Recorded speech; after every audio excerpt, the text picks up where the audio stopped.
Ave Maria, cheia de graça, o Senhor é convosco. Bendita sois vós entre as mulheres, bendito é o fruto do vosso ventre, Jesus. Santa Maria, Mãe de Deus, rogai por nós, pecadores, agora e na hora de nossa morte. Amém. Nossa Senhora de La Salete, reconciliadora dos pecadores, rogai sem cessar por nós que recorremos a vós. Santa Teresinha do Menino Jesus, rogai por nós. Em nome do Pai, do Filho e do Espírito Santo. Amém. Bom dia. Podem sentar-se, por favor. Bom dia também quem nos acompanha pelas nossas mídias. Como a Ângela disse, a nossa intenção com vocês nesse dia é apresentar-lhes de modo um pouco mais profundo aquilo que são os serviços do movimento Mães que Oram pelos Filhos. E a palavra iluminativa que nós temos para esses serviços é o próprio texto do Evangelho. Quando Jesus traduz em obras aquilo que é a experiência do amor. Olhei, vi sua necessidade e me coloquei à disposição. Independente da necessidade que você tem. Ele cita alguns exemplos. Estava doente, então eu fui lá para te visitar. Estava preso e eu também te visitei. É interessante nesta passagem que Jesus não diz assim, você estava preso, e Jesus está falando da prisão, né? A questão justiça mesmo, e eu fui lá e tirei você. Você estava doente, eu fui lá e tirei você do leito. Não, não é isso. Jesus vai para ser com o outro. Isso é uma coisa que a gente precisa ter bastante claro quando nós vamos para os ministérios, para os serviços. A gente vai para ser presença de Jesus. A gente não vai mudar a situação do mundo. Nós vamos apresentar Jesus. E cada um assume a sua própria responsabilidade. Isso é o amor autêntico. O amor, ele responsabiliza o outro. Ele não tira o outro da sua responsabilidade. Mas aí, quando a gente pensa isso, a gente pode pensar, poxa, mas aí o outro vai continuar sofrendo? Aqui está. A experiência do amor nos liberta. E faz a gente dar sentido para o sofrimento. Porque tem sofrimento que eu não tenho autorização de tirar do outro. Mas isso não significa não ser misericordioso com ele. A misericórdia está exatamente em ser com o outro no seu sofrimento. Isso um pai, uma mãe tem que ter muita clareza. Um formador tem que ter isso muito certo. Eu não posso tirá-lo, na linguagem formativa a gente disse, eu não posso tirar o outro da crise, mas eu preciso fazê-lo saber que eu estou com ele no processo de crise que ele vive. Porque como um formador eu sei que ele precisa daquela experiência de sofrimento, de crise para ele poder amadurecer. E eu me coloco então ao seu lado. Então Jesus diz, na sua necessidade, eu fui estar com você. Eu fui ser com você. Por isso a Ângela dizia agora há pouco, nós não estamos muito preocupados com um perfil no sentido, tem que ser assim, assim, tem que amar. Tem essa abertura para amar? Está apto. Porque o processo, quem fará é Jesus, porque o processo de conversão é pessoal. O processo é pessoal. Claro que isso não significa que venha qualquer um, não é isso. Jesus, quando escolhe os apóstolos, ele escolhe num processo lógico, inteligente. Claro que escolhe, ele pensa isso, mas não é esse o foco, isso que a gente tem que entender. Não é por causa desta qualidade, mas por causa dessa necessidade que você tem. E quando você vem, nós fazemos uso das qualidades que você tem. Existe essa série que agora está bem difundida, né, The Chosen, que mostra com clareza isso. Quando a gente termina de ver a série, a gente fala, caraca, como ele soube fazer uso da fraqueza daquele apóstolo. Até da limitação física, quando a gente olha ali o personagem de São Mateus, no início a gente vê um cara tão limitado, mas no final a gente viu que Jesus fez uso da limitação dele para um avanço na evangelização. Por isso nós não estamos restritos a essa qualidade humana apenas. Ela é importante, claro, mas o mais importante é a abertura para a graça. O movimento é um movimento eclesial de dimensão espiritual. Isso tem que ficar claro. O movimento Mães que Oram pelos Filhos existem na igreja por causa de uma necessidade espiritual. Deus quer salvar as famílias. Então ele suscitou esse carisma para que através da oração de intercessão as famílias sejam resgatadas. E a gente começa com a mãe que ora pelo filho e obviamente alcança o esposo e vem a família inteira. Essa é a finalidade. Porém, não existe caminho espiritual autêntico que não alcance o ser humano na sua totalidade, em tudo aquilo que nós somos. Eu dizia agora na paróquia, na festa de São Miguel, na sexta-feira, que nós não somos anjos, ou seja, nós não somos seres espirituais, ponto. Não, isso os anjos são espíritos puros, perfeitos. Nós não somos espírito puro. Nós temos em nós uma dimensão espiritual, mas nós temos também uma dimensão da psique, a alma, e temos uma dimensão corpórea, física, a tríade corpo, alma e espírito. Nós não podemos negar nenhuma dessas dimensões, senão não dá salvação. Jesus veio salvar o homem por inteiro, na sua totalidade. São Paulo diz que tudo aquilo que sois, corpo, alma e espírito, seja conservado para a vinda de nosso Salvador. Então um movimento com um chamado espiritual, ele será autêntico à medida que ele alcance essas dimensões. Então, eu não posso pensar que eu sou identidade, né? Mães que oram pelos filhos, porque eu vou no grupo e rezo. É pouco isso, me desculpa. Mas você está engateando e está tudo bem. Se está engateando, a gente aceita, mas não é ponto final. Você tem que abrir-se para que esta ação espiritual alcance as outras dimensões. E para ajudar, Deus suscita no movimento os serviços, que será a nossa prática da intercessão. Porque a palavra oração, ela compõe isso, orar e agir. Não, mas eu já ajo na minha família, padre. Ótimo, é pouco. O amor de Deus nos impulsiona a irmos além disso, além da nossa família. Eu ajo ali na minha família e agora eu vou ao encontro dos irmãos necessitados. Depois, cada pregador que virá aqui, a partir dessa minha fala, vai trabalhar especificamente com vocês cada um dos serviços, não é essa a minha função aqui. Mas a minha função é olhar para todos esses serviços e compreender neles o lugar do movimento Mães que Oram pelos Filhos. Por que fazemos isso? Porque recebemos de Deus um carisma que atua na dimensão espiritual. E porque esse carisma é autêntico, vindo do Espírito Santo, ele tem que alcançar a dimensão prática. Aqui eu falo isso para que vocês, coordenadoras de serviços nacionais, coordenadoras estaduais, coordenadoras de grupos que estão nos ouvindo, não cruze os braços frente a isso. Por quê? Eu não estou lá no grupo. Eu não consigo participar, obviamente, como padre não tem jeito, porque vocês sabem como é. Se o padre for no grupo de mães que oram pelos filhos, ele vai ter que ir em todos os outros grupos que tem na paróquia dele. A gente faz isso como pároco, pelo menos uma vez a gente vai. A gente não tem como exercer o trabalho na paróquia se a gente não vai.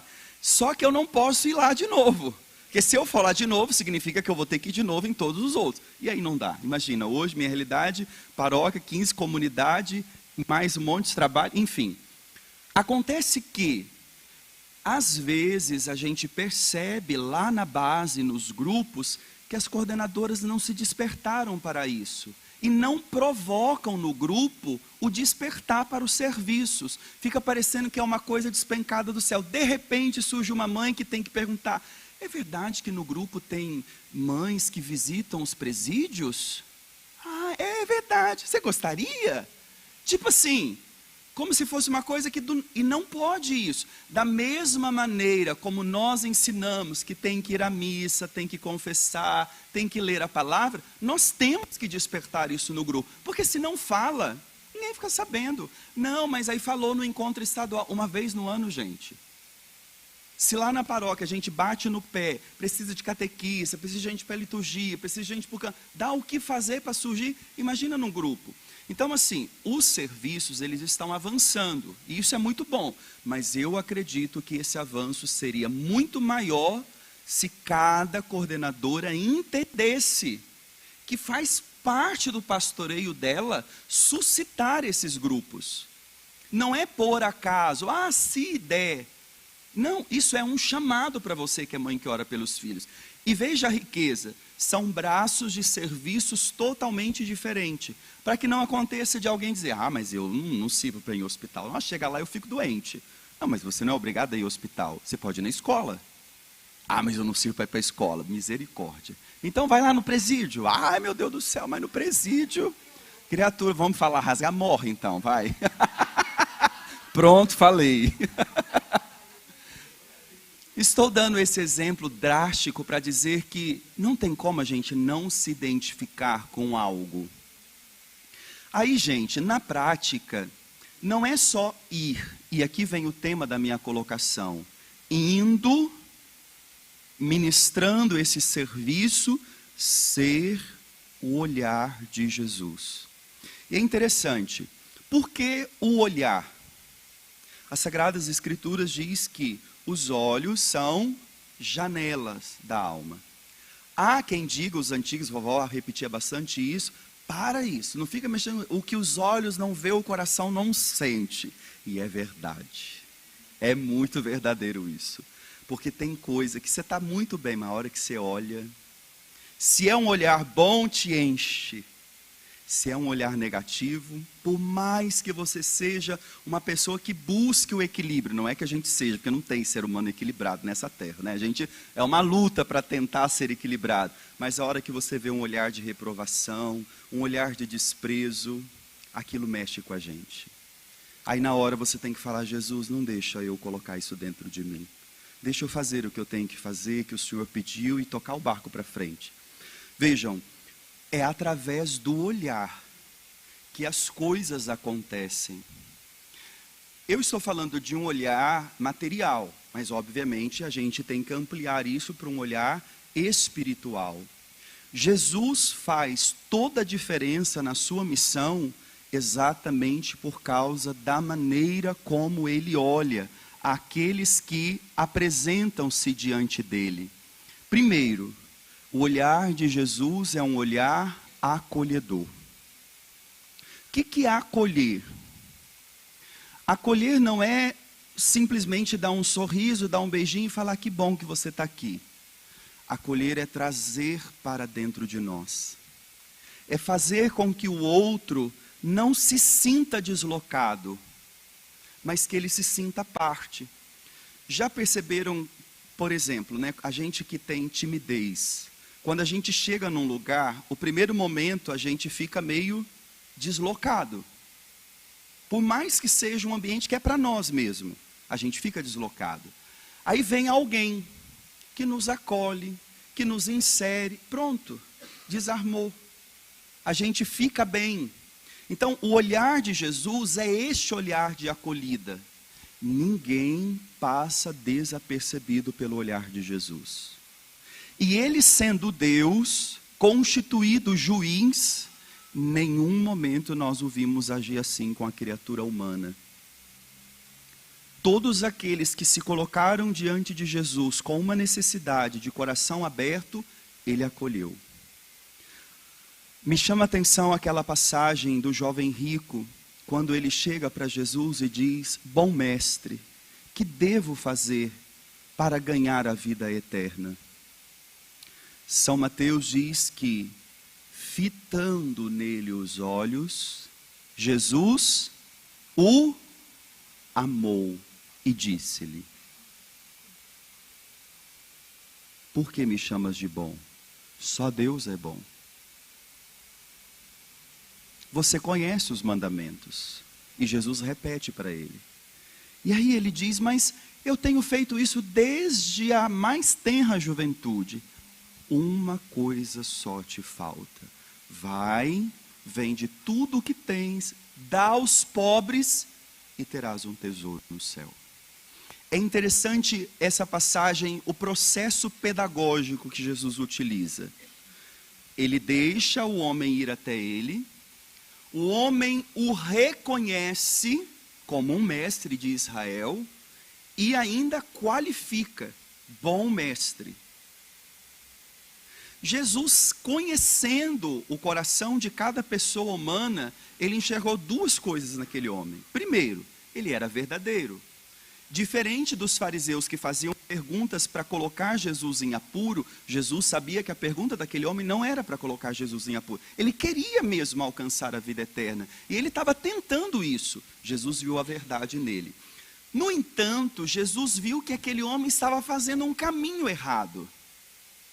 Não no sentido de que observar os mandamentos seja errado. Ele observava, mas ele tinha um problema. Qual era o problema desse homem? Ele era apegado. Não é à toa que diz que ele era rico. A questão não é rico aqui material. A situação era o apego que ele carregava com as coisas. Jesus tinha que exortar. Jesus não poderia ir diretamente para a exortação? Sim ou não? Não, porque ele ama, e quando a gente ama, a gente não vai direto na exortação. Primeiro a gente mostra para o outro que a gente ama. E aí, porque ele sabe que eu amo, eu posso exortar. Não vai ter problema nenhum. Agora, quando o outro não sabe disso, por melhor que tenha sido a minha intenção na exortação, ele vai sair dali machucado. E o processo, me desculpa falar assim, que a gente vai tocando nos temas de formação, que é onde eu mais me identifico, né? Um coração ferido vai ferir. Não tem como. Isso é instinto nosso.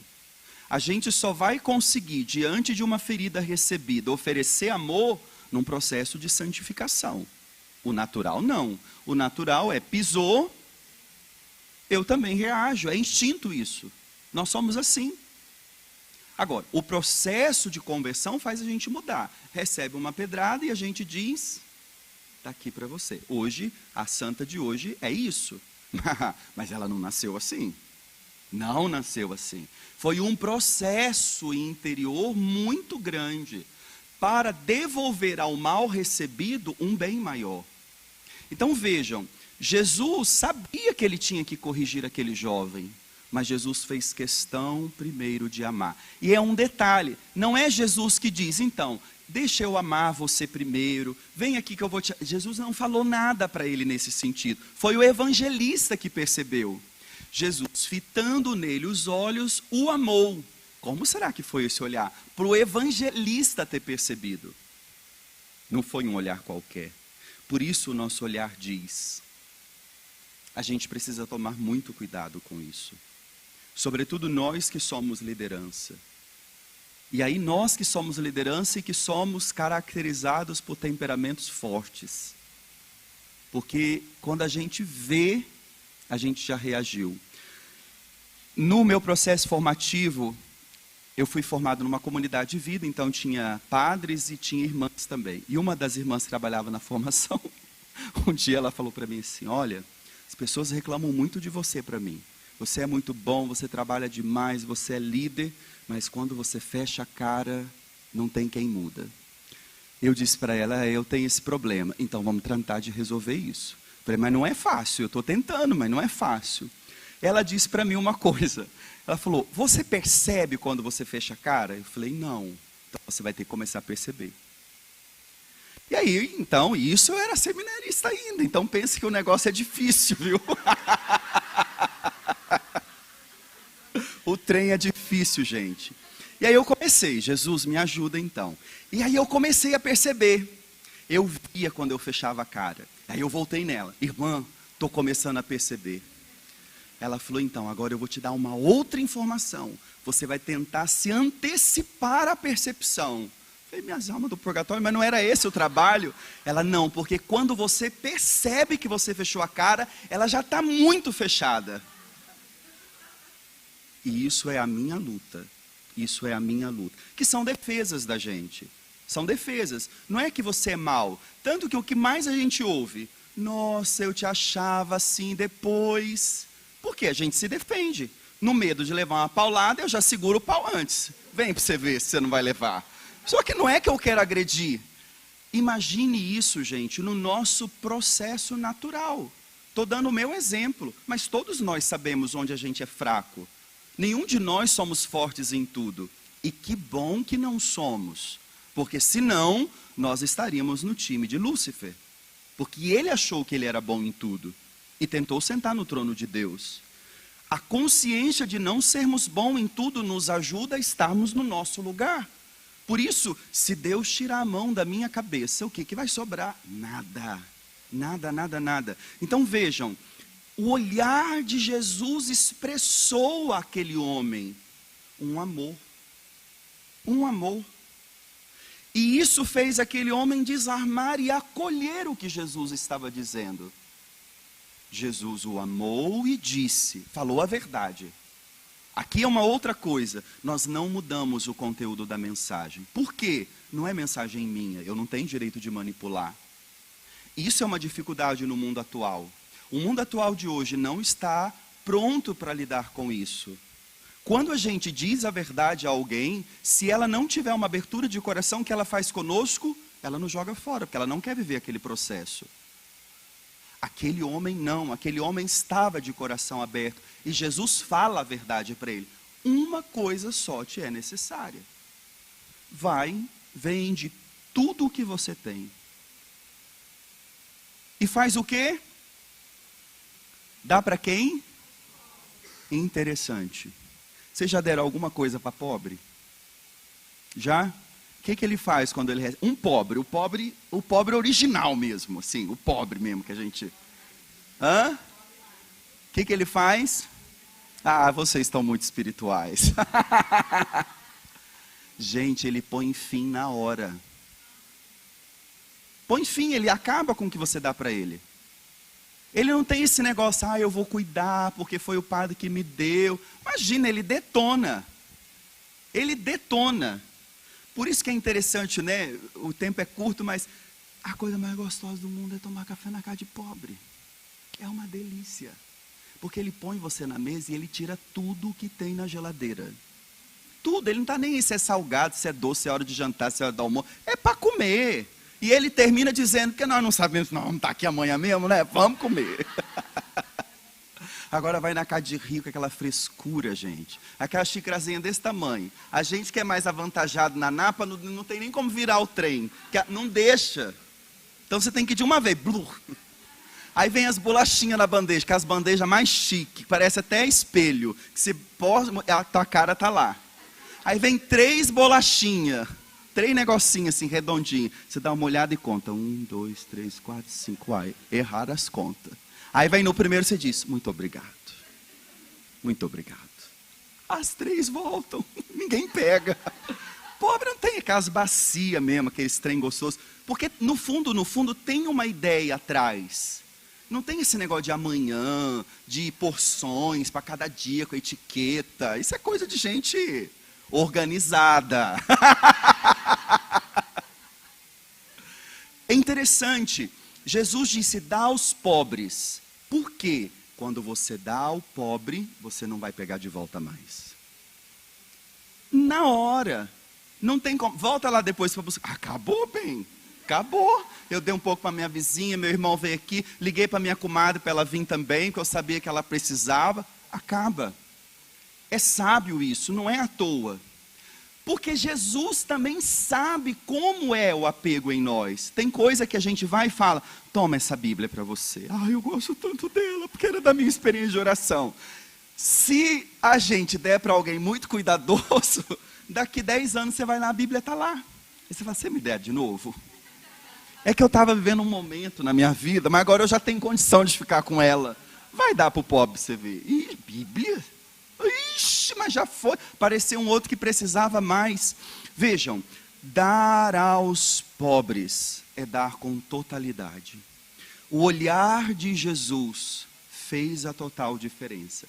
Caminhando para concluir, o que eu quero dizer é: cada serviço, seja o serviço específico, hospital, cárcere, escola, os filhos virtuais, tantos serviços que a gente, até lá no grupo das criancinhas, vamos nos perguntar como é o nosso olhar. Porque se não for como o olhar de Jesus, não vai ter fruto. E aqui vem a nossa dificuldade, como ser o olhar de Jesus. Aí lembra o que dizíamos ontem pela manhã no encontro, depois Salete também. Não tem como ser o olhar de Jesus se eu não for amigo de Jesus. E aqui, se você busca conteúdo, e é importante buscar, se você é uma pessoa graduada, e é muito bom que seja, mas se não tiver essa intimidade com Jesus, não fica. A gente não aguenta. Quando é por causa de Jesus, venha o que vier, e a gente vai estar ali. Porque não é a homem, não é a pessoas, mas é a Jesus. E aí a gente continua, a gente não se perde. Como diretor espiritual geral do movimento, eu gostaria de pedir a vocês, coordenadoras de serviços a nível nacional, estadual, e chegando nos nossos grupos, vamos trabalhar melhor esses serviços nos nossos grupos. Vamos falar deles. Vamos mostrar a importância de sair do âmbito só espiritual, que é muito bom, mas não é suficiente, porque nós não somos só seres espirituais. E ser de fato Jesus, onde muitas vezes Jesus não chega. E aqui a gente não pode só falar isso, porque hoje tem uma outra realidade. Outros estão indo levar Jesus, e com respeito, tudo bem. Mas gente, nós temos tudo enquanto Igreja Católica, não é justo isso.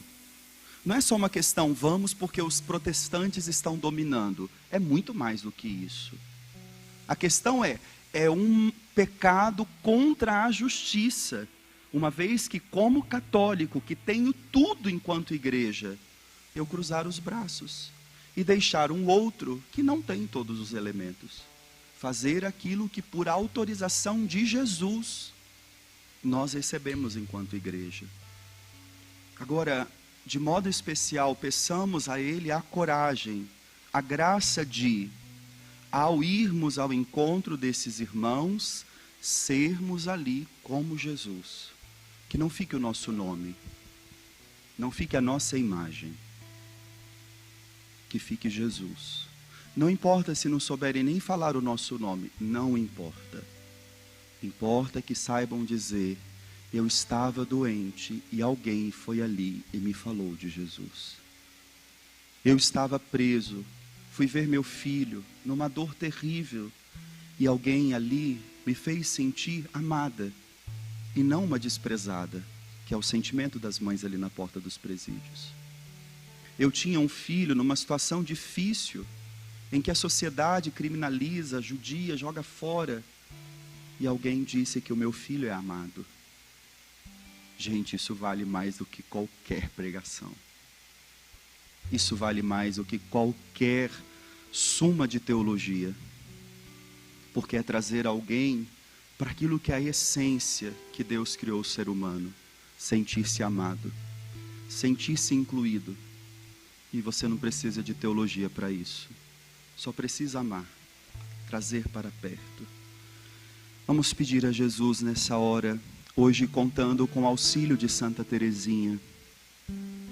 Dá-nos a pequenez de alma, de coração, para compreender que não sou eu, mas o Senhor. Que eu não levo a mim mesmo, mas o Senhor. Então, Senhor, me ajude a não olhar com os meus olhos, mas ser os teus olhos frente àquele irmão, àquela irmã que necessita do teu amor e da tua misericórdia. Peçamos ao Senhor essa graça e hoje, de modo muito especial, através da intercessão de Santa Teresinha do Menino Jesus.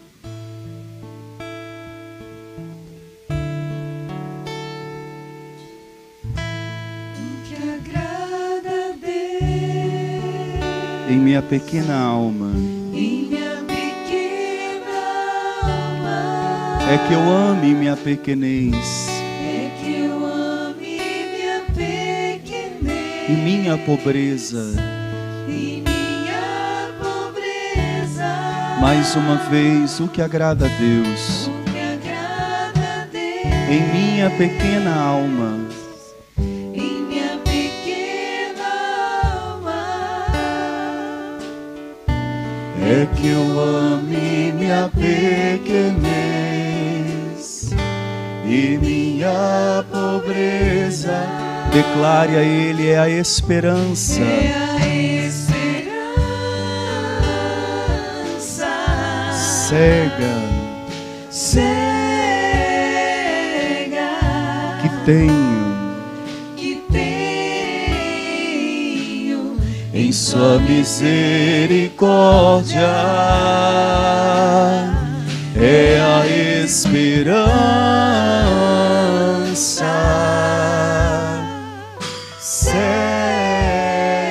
Cega que tenho em sua misericórdia. Glória ao Pai, ao Filho e ao Espírito Santo. Como era no princípio, agora e sempre. Amém. Santa Teresinha do Menino Jesus, rogai por nós. o meu abraço, a minha gratidão por esse momento juntos nesse fim de semana. Vou sair correndo que eu tenho missa agora lá no Carmelo com as irmãs às 10 horas. E elas pediram que agradecesse a vocês pelo carinho. Ontem elas enviaram os produtos delas para serem vendidos lá no congresso. E hoje, cedendo a gente para voltar para lá, elas estão também em oração por todo o movimento Mães que Oram pelos Filhos. Um abraço, coragem e força. E viva Santa Teresinha! Viva!